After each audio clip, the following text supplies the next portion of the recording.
Preparing beets for canning.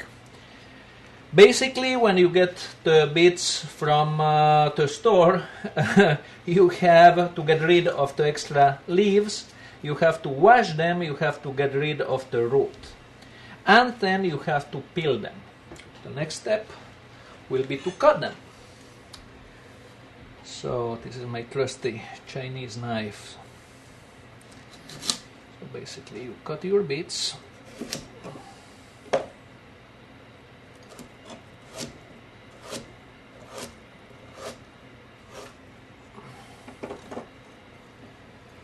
So what we want to achieve here is, what I want to achieve here is little slices, little slivers, or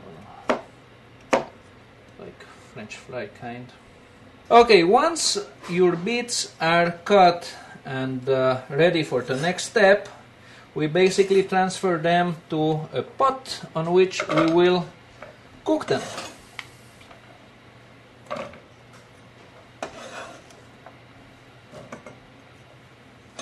Okay, and we will want to put some little condiments. My favorite for beets is some dark sugar. So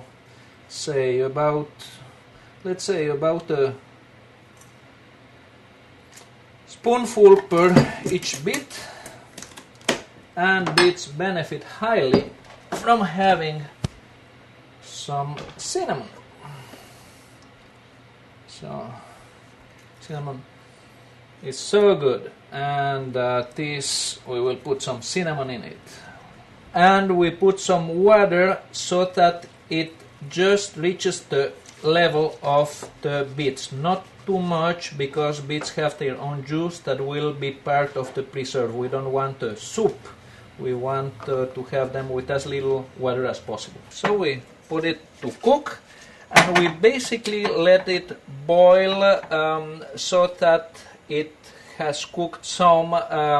We don't want to overcook it, but it's somewhat important that it reaches a good temperature. Temperature is everything in canning. You really want things to have reached boiling point at least, and then in the pressure cooker we get higher temperatures.